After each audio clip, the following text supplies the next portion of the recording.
अस्सलाम वालेकुम नाजरीन, मैं हूं असद अली तूर अपने प्रोग्राम असद तूर अनसेंसर्ड के साथ। आज हम बात करेंगे जो इस हुकूमत में बताया जाता है कि बड़ा मीडिया फ्रीडम है। हम आज आपको कुछ खबरें देंगे कि किस हद तक इस हुकूमत में मीडिया फ्रीडम है। जो इमरान खान साहब कहते हैं कि पाकिस्तान में मीडिया बरतानिया से भी ज़्यादा आज़ाद है और पाकिस्तान और मैं मगरिब को मेरे से बेहतर कोई नहीं जानता। बड़े अफसोस के साथ वज़ीर-ए-आज़म इमरान खान ने एक वतीरा बनाया कि जब वो कंटेनर पर चढ़े तब से लेके आज के दिन तक, यानी कि 2014 से आज के दिन तक इय्या का नाबुदु व इय्या का नस्ताईन पढ़कर इमरान खान साहब ने एक लफ्ज़ सच नहीं बोला। अगर बोला है सिर्फ तो झूठ बोला है। तो आज हम आपको बताते हैं कि पाकिस्तान में मीडिया कितना आज़ाद है। हम आपको कुछ हक़ाइक़ लेके आते हैं, कुछ बताते हैं। इस हुकूमत के दौर में फवाद चौधरी साहब भी मेरा बड़ा एहतराम का रिश्ता है उनसे, वज़ीर इत्तलात बन गए हैं। शायद वज़ीर इत्तलात की पोजीशन इतनी मुश्किल होती है कि उनको हर हाल में हुकूमत को डिफेंड करना है, तो शायद इंसान जिन चीज़ों पर बिलीव रखता है वो भी नहीं कह पाता। तो वो भी आजकल कुछ इसी किस्म के बयान देते हैं कि आप सहाफ़ियों के अगर वाक़यात का जिक्र करें कि उनके साथ ये इस्लामाबाद में हो रहा है तो ये आलमी एजेंडे का आप हिस्सा बन रहे हैं और पाकिस्तान में कोई सहाफ़ियों पर तशद्दुद नहीं होता, ये फ़ैशन है नाम ले देना ये सही का और बैरून मुल्क असाइलम ले लेना। वो भी इस किस्म की बातें करते हैं। तो बड़ा अफसोस होता है मुझे देख के, ख़ासतौर पर फवाद चौधरी साहब के मुंह से सुन के। लेकिन अब हम आपको कुछ हक़ाइक़ की तरफ लेके आते हैं। अब हालिया जो वाक़या है वो हमारे सीनियर एंकर हैं, सहाफ़ी हैं और पाकिस्तानी एंकर तो मैं समझता हूँ कि शायद 2 एंकर्स को मैं कह सकता हूँ कि ये इकॉनमी को भी बहुत अच्छा समझते हैं, तो नदीम मलिक साहब उनमें से एक हैं। जुमे की शाम को हमें एक इंतहाई ज़िम्मेदार शख्सियत ने हमारे साथ शेयर किया उनका जो था FIA का नोटिस। वो मुझे जुमे की रात एक शख्सियत ने भेजा, एक ज़िम्मेदार, इंतहाई ज़िम्मेदार शख्सियत ने। उन्होंने कहा कि ये नदीम मलिक साहब को FIA ने नोटिस कर दिया है। तो मैंने वो नोटिस पढ़ा और मैंने उनकी टीम के एक रुकन को वेरिफिकेशन के लिए कॉल की कि क्या नदीम मलिक साहब को कोई FIA ने नोटिस भेजा है। तो वो उन्होंने लाइल्मी का इजहार किया, तो मुझे उससे आइडिया हो गया कि नदीम मलिक साहब ने अभी तक अपनी टीम से शेयर नहीं किया। तो जब एक एंकर ने अपनी टीम से शेयर नहीं किया था तो हमारे पे भी फ़र्ज़ था कि हम उनकी प्राइवेसी का एहतराम करते। हमको ख़बर के लालच में वो भूखे सहाफ़ी नहीं है। तो मैंने भी उनकी टीम को फिर यही कहा कि हाँ शायद हो सकता है अफवाह हो, कोई नोटिस नहीं होगा तो आप ठीक है अरेस्ट करें, सॉरी मैंने आपको 10 बजे के करीब तंग किया है। क्योंकि मैं अमूमन लोगों को रात को लेट कॉल करने को अवॉइड करता हूं कि किसी का प्राइवेट टाइम है, फैमिली टाइम है, उस टाइम आप उनको कॉल कर दें।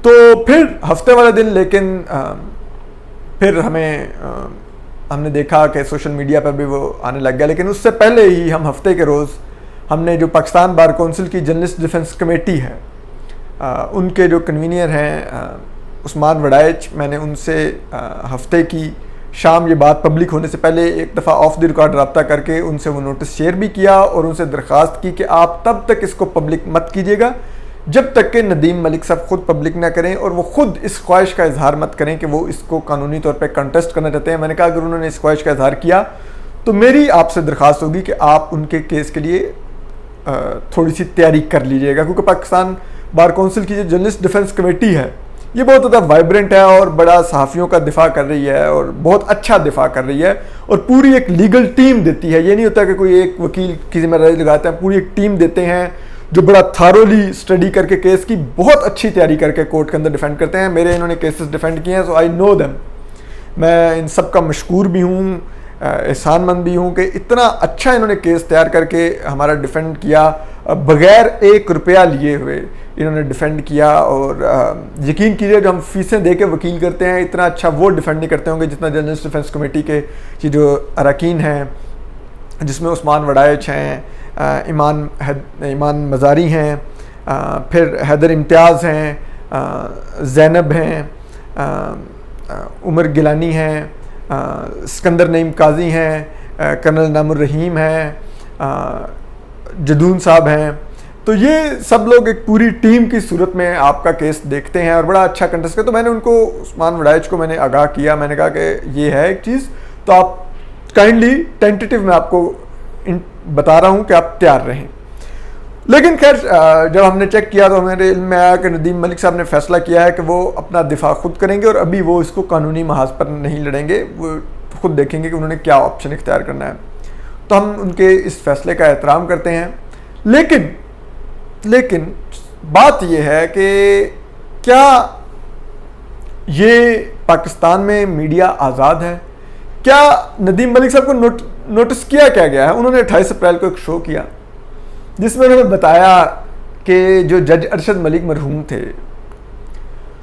FIA के 2 सीनियर एहलकारों ने जो इस तहकीकात से मुंसलिक थे, जज अरशद मलिक की वीडियो वाली, उन्होंने कहा कि एक ताकतवर इदारे के जो कि लोग हैं वो जज अरशद मलिक को एक इस्लामाबाद में एक मुकाम पर ले गए और उन्होंने जज साहब की पुरानी वीडियो दिखाई जिसमें वो कंप्रोमाइज्ड हालत में थे और फिर उनको कहा कि अब हम जैसे आप कहेंगे वैसे आप फैसला करेंगे। और फिर जज अरशद मलिक का फैसला तो आपके सामने है।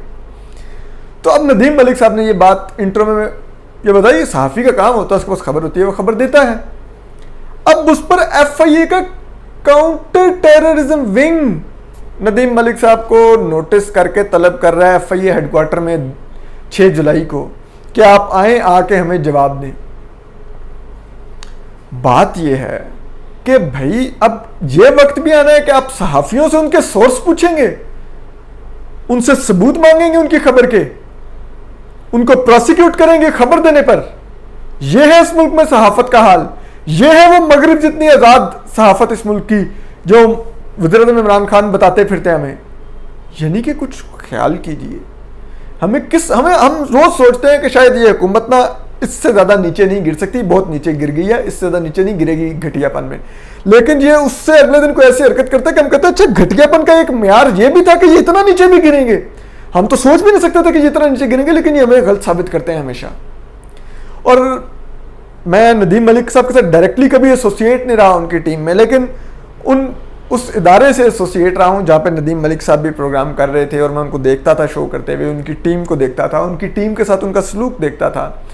मेरे ख्याल में पाकिस्तानी मीडिया में अगर कोई सबसे कोई शरीफ तबीयत के एंकर हैं और अपनी टीम के साथ, ऑफिस में एम्प्लॉयज़ के साथ अगर सबसे ज़्यादा कोई इखलाक से और अच्छे तरीके से पेश आते हैं तो वो नदीम मलिक हैं।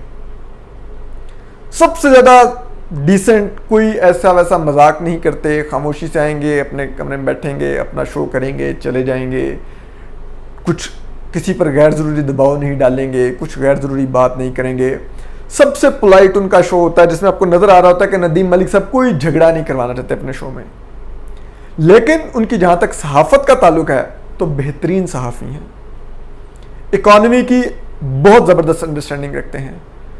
और ठीक है, उनकी राय से हम कहीं इख्तलाफ कर सकते हैं, किसी सियासी राय से या किसी मजहबी राय से उनकी, लेकिन हमें इतना ज़रूर पता है उनकी वो जो राय होती है वो किसी एजेंडे के तहत नहीं होती, किसी फाइनेंशियल बेनिफिट के लिए नहीं होती।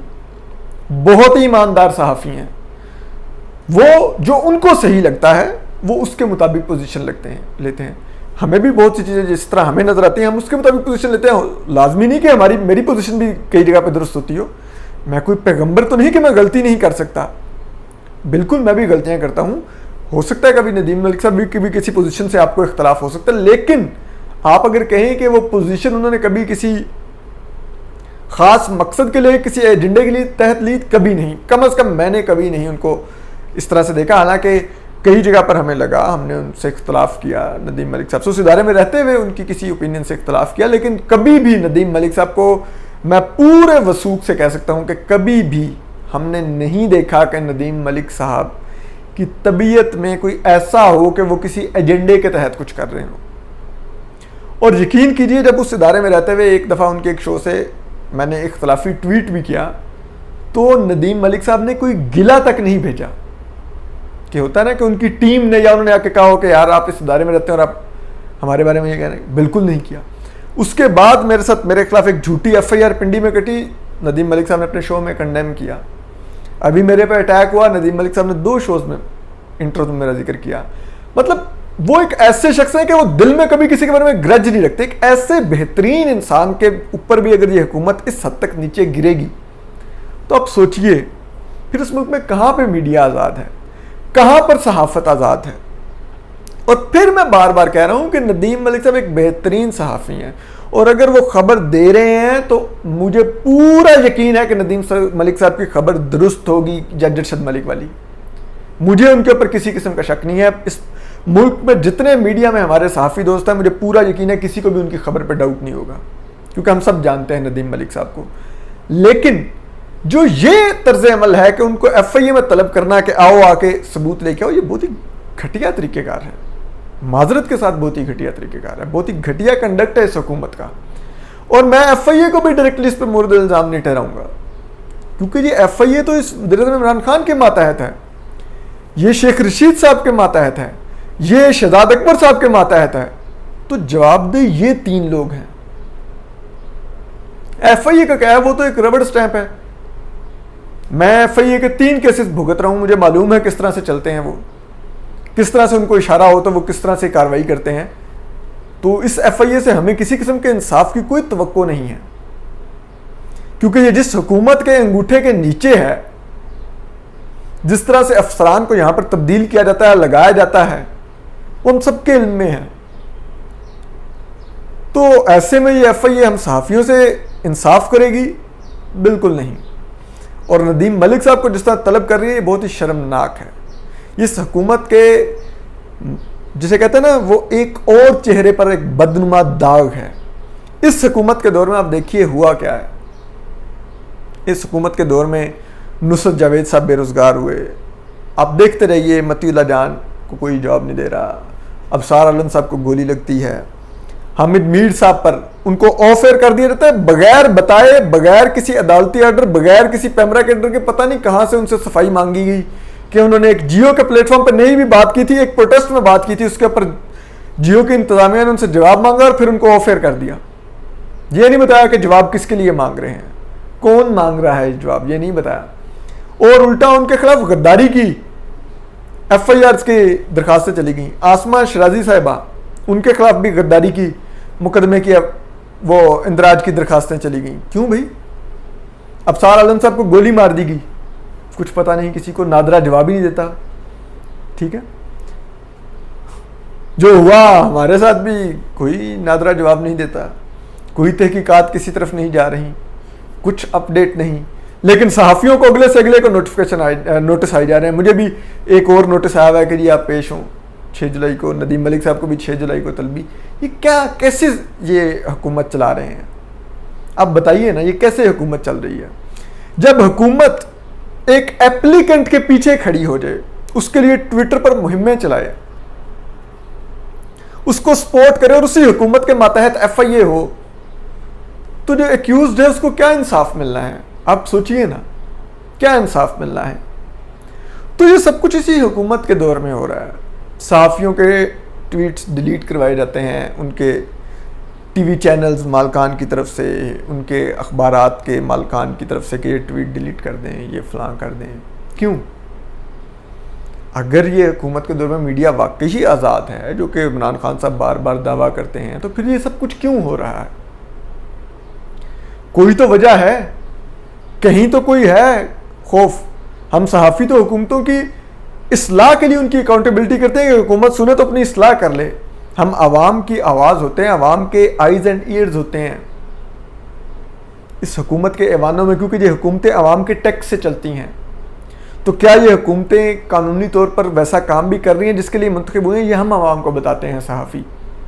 लेकिन ये हुकूमत, इस हुकूमत का मसला ये है कि ये तनकीद को खुद पर हमला लेती है, और ये आमराना रविश है, और ये वज़ीर-ए-आज़म इमरान खान और इनकी पूरी जमात ने इख्तियार कर रखी है। सोशल मीडिया पर पूरी पूरी ब्रिगेड्स बिठाई हुई है जो आपको गलीज गालियों के, आपके ऊपर आके ट्रोलिंग करते हैं, आपके खिलाफ ट्रेंड्स चलाते हैं। क्यों? आखिर ये हुकूमत मीडिया को वैसे ही सरनगू कर चुकी है, गला घोट दिया। हमारे सैकड़ों हज़ारों साथी बेरोज़गार हुए हैं। 6-7 सहाफ़ियों को तो हम जानते हैं जिनकी सिर्फ इस्लामाबाद में ब्रेन हेमरेज से डेथ हुई। फसी साहब हो गए, दीगर हो गए, ब्रेन हेमरेज से डेथ हुई क्योंकि बेरोज़गार थे, जॉब मिल रही नहीं थी। कैमरामैन हमारे कई बेचारे, जॉब नहीं मिल रही थी। लाहौर में एक कैमरामैन की डेथ हो गई, बेरोज़गार था। जिस दिन उसको टर्मिनेशन का लेटर मिला अगले दिन डेथ होगी हार्ट अटैक से। कौन बेरोजगार कर रहा है? क्योंकि इस हुकूमत ने हमारा माशी गला घोट दिया, इसलिए घोंटा कि हम खबर ना दे सकें, इस हुकूमत को बेनकाब ना कर सके। वो हुकूमत जो 5.8 से जीडीपी ग्रोथ -0.4 पे लेगी, ये टैलेंट है, ये मजाक नहीं है। अभी कह रहे थे हम IMF की डिक्टेशन नहीं लेंगे, हम नहीं बिजली की रेट बढ़ाने जा रहे, 2.97 रुपये फी यूनिट रेट बढ़ा दिया। क्या ये बातें कर रहे हैं आप? यही खबरें चाहते हैं हम मत दें। टीवी पर आकर झूठ बोलते हैं इमरान खान अमेरिका के हम ये नहीं करेंगे वो नहीं करेंगे, वो इनकी पूरी जमात तालियां बजाती, क्या इमरान खान ने खुददारी वाली स्पीच कर दी, क्या फलां कर दी। भाई क्या यार खुददारी आप बात कर रहे हैं? जरा सा दबाव होगा, यही इमरान खान तब आपको उन्हीं के आगे झुके हुए नजर आएंगे। IMF के आगे नहीं झुके, FATF के आगे नहीं झुके, तो दबाव आया।